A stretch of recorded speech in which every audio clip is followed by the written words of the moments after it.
Assalamualaikum warahmatullahi wabarakatuh. Perkenalkan, nama saya Rani.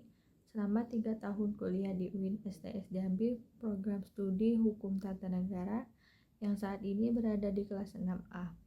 Pada kesempatan ini saya diberikan tugas video oleh dosen saya, yaitu Pak Muhammad Aiman SHMH, yang selaku dosen pembimbing mata kuliah Hukum Acara Pidana di semester ini. Dalam video ini, saya akan menjelaskan beberapa hal terkait materi seputar pra-peradilan. Definisi dan ruang lingkup pra-peradilan, pihak yang bisa mengajukan pra-peradilan. Tanpa berlama-lama, langsung saja ke penjelasannya. Pra-peradilan adalah salah satu wewenang pengadilan negara untuk memeriksa dan memutus secara cepat tentang sah atau tidaknya suatu tindakan upaya paksa yang dilakukan oleh aparat penegak hukum. Tujuannya adalah untuk memberikan perlindungan terhadap hak asasi manusia dan mencegah tindakan sewenang-wenang. Definisi dan ruang lingkup pra-peradilan menurut pasal 1 angka 10 Kitab Undang-Undang Hukum Acara Pidana atau KUHP, pra-peradilan adalah wewenang pengadilan negeri untuk memeriksa dan memutus sah atau tidaknya penangkapan dan atau penahanan. Ini berkaitan dengan prosedur penangkapan dan penahanan, apakah sudah sesuai dengan ketentuan undang-undang atau belum. Misalnya, apakah surat perintah penangkapan penahanan sudah ada, apakah jangka waktu penahanan sudah ada, sesuai, dan lain-lain.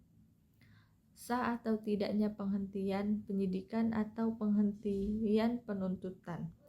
Ini terkait dihentikannya proses penyidikan oleh penyidik atau penghentian penuntutan oleh penuntut umum. Pra-peradilan dapat menguji apakah penghentian tersebut sah berdasarkan alasan-alasan hukum yang diatur dalam KUHP.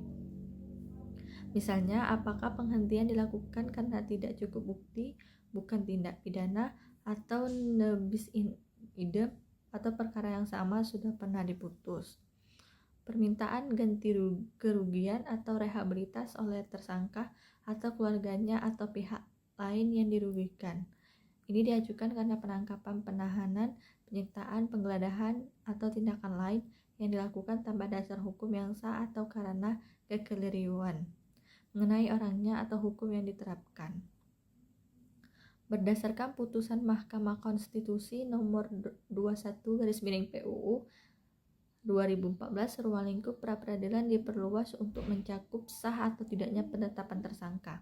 Artinya, seseorang yang telah ditetapkan sebagai tersangka dapat mengajukan pra-peradilan untuk menguji apakah penetapan tersebut sudah sesuai prosedur dan didasarkan pada minimal 2 alat bukti yang sah. Sah atau tidaknya penyitaan ini menguji apakah barang bukti disita sesuai prosedur hukum yang berlaku.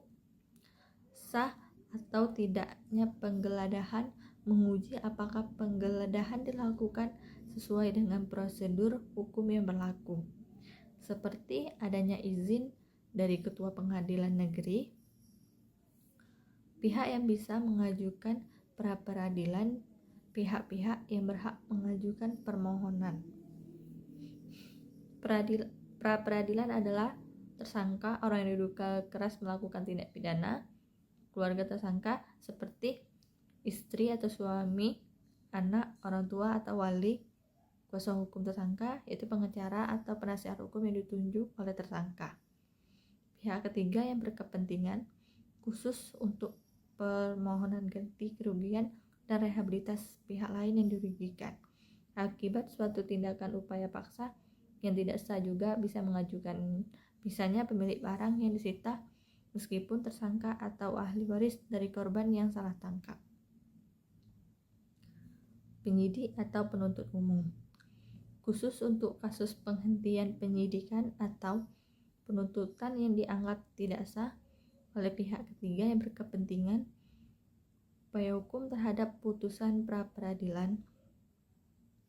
Secara umum, berdasarkan pasal 83 ayat 1 KUHP terhadap putusan pra-peradilan tidak dapat diajukan banding. Ini berarti putusan pra-peradilan bersifat final dan mengikat. Tujuan pembatasan ini adalah untuk mempercepat proses penyelesaian masalah yang diajukan dalam pra-peradilan.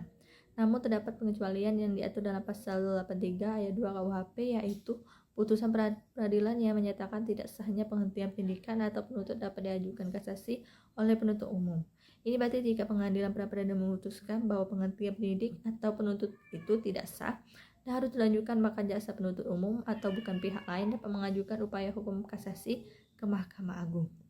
Tujuannya adalah untuk memastikan adanya kepastian hukum dalam proses penegakan hukum.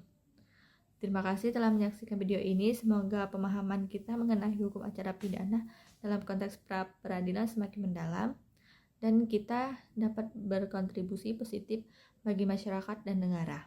Wassalamualaikum warahmatullahi wabarakatuh.